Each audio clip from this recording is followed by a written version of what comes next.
Friends, ഗവാസ്കറിന്റെ പുതിയ തോട്ടിലേക്ക് എല്ലാവർക്കും സ്വാഗതം. ഇന്ന് അദ്ദേഹം മികച്ചൊരു അഭിപ്രായമാണ് പ്രകടിപ്പിച്ചിരിക്കുന്നത് എന്നാണ് എനിക്ക് തോന്നുന്നത്.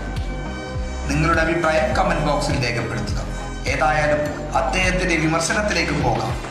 ടീമിലെ സീനിയോറിറ്റി അനുസരിച്ച് ഇന്ത്യൻ ടീമിലേക്കുള്ള സെലക്ഷൻ BCCIയും സെലക്ടർ ബോർഡും അവസാനിപ്പിക്കണം. ഫോം നഷ്ടപ്പെടുന്നവർ ആഭ്യന്തര മത്സരങ്ങൾ കഴിച്ച് കഴിവ് തെളിയിക്കുക, അല്ലാത്തവരെ ടീമിലേക്ക് പരിഗണിക്കാതിരിക്കുക. ആർക്കും പ്രത്യേകിച്ച് പ്രോട്ടോകോളുമില്ല, യാതൊരുവിധ പരിഗണനയും കൊടുക്കേണ്ട ആവശ്യവുമില്ല. അത്തരം പരിഗണന കൊടുത്തതിന്റെ ഫലമായിട്ടാണ് ബോർഡർ ഗവാസ്കർ ട്രോഫി 10 വർഷത്തിന് ശേഷം ഇന്ത്യ കൈവിട്ടത്.